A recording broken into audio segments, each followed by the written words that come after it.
that is our show for today. Thank you so much for watching. AM Joe will be back next Saturday, 10 a.m. Eastern. Up next, my friend Alex Wood has the latest. Alex, No, go ahead. I was just going to say, Kwame Jackson told me that he is a glass half full guy. That actually was a nice, hopeful note. He said he's pretty hopeful. On this, losing John McCain, I think, has shaken a lot of people, but I thought that was a nice note. I actually thought so, too, and I was going to actually ask you if you could help hook me up with a barbecue invitation. You always get a plate. First of all, I want a plate there. That looks like fun. No, listen, Alex, let me tell you, you get a full plate with potato salad, ribs, everything. You get the whole plate.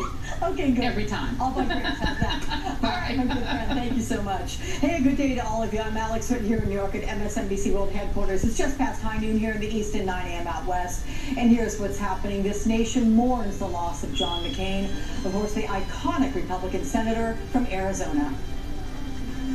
His legacy is really one of civility and dignity and honor and integrity and something that we really need very much in politics. And to see the good in his opponents, that is something that particularly these days we could use a lot more of. That's a lesson that he taught everyone. He did believe in the institution, and he knew that the Senate couldn't work if we didn't work together. New reaction and reflection on McCain's sweeping life of consequence. That is straight ahead. Plus, they aren't buying it. What most voters don't believe the president is being, which is honest. We're going to have some new poll numbers on that. But of course, new this hour, funeral plans underway now to honor the life and legacy of Senator John McCain, including a public farewell fitting a statesman of his nature. We are also hearing from Senator McCain's family, to which we send our profound support and condolences. His wife Cindy tweeted last night, "My heart is broken. I'm so lucky to have lived the adventure of loving this incredible man for 38 years. And one of his daughters, Megan, with an equally emotional tweet, "I love you forever, my beloved father." Also new reaction from one of his friends, Senator Jeff Flake, with whom he represented Arizona in the U.S. Senate. It's tough.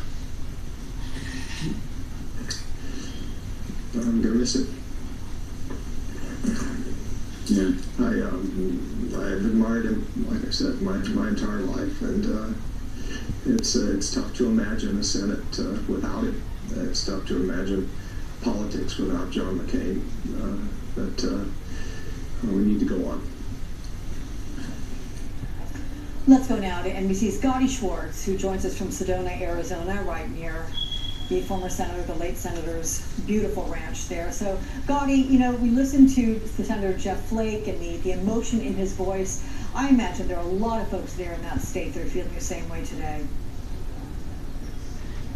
Yeah, it's been really wonderful to hear all the different stories coming in from distinguished friends and guests all around the world, but it was something really special last night when we stopped by an American Legion post just down the street, just down the road from John McCain's ranch where he passed, and there we met with many of those veterans who learned for the first time of his passing at that post. They described a moment of, a solemn moment of almost emptiness when they learned the news, and then many of them went outside, they lowered the flag down to half-mast, and then they started to reflect on his life. A lot of stories, John McCain's stories, started to come out, and this is a post that has cherished and honored his sacrifice. They've got a display inside of that post where it's a POW display, and his picture is featured prominently. One of the stories that was told over and over last night was that fateful decision that he made in Hanoi, where he decided not to be released early, instead saying that he would be released in the order that he was captured, and that really resonated with so many of the veterans there. They talked about how he did that in politics, how he made them feel that way, that no man or woman was better than the other, that everyone was created equal, and he gave people that sense when he was talking to them. They also talked about his legacy here in Arizona and told me what they think defined John McCain. Take a listen. He was a great guy. He's an individual. He was independent and a good Republican. He was an honest man. Money didn't mean anything to him. His own thoughts meant a lot to him, and he proved it. I thought he was a hero. I know that some people don't think that way, but I do. He suffered a lot, and he did it for a reason. brought a smile to a lot of people's faces is talking about his politics. You had Democrats in that room and Republicans in that room, and they talked about how at some point or another everybody agreed. He was kind of a big unifier in that at some point Democrats would either agree with him or disagree with him. Republicans would either agree with him or disagree with him. But he was a man who spoke his own mind with his own principles. And many of the people in that room described first hearing about John McCain decades ago, more than 50 years ago, when he was taken prisoner and worrying about his case, worrying about what was going to happen to him when he came home. It was a hero's welcome.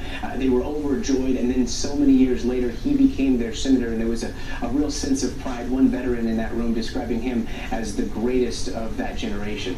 Alex? Absolutely. You know, Gadi, we've been talking to people, and I think really the most important thing to come out of this is the profound respect that everybody seemed to have. Agree with him or not, people respected him certainly, which I know you join with me in offering your respect and condolences to the family. So, Gadi, thank you for that. Joining me now, Time Magazine's Jay Newton Small and the Nation.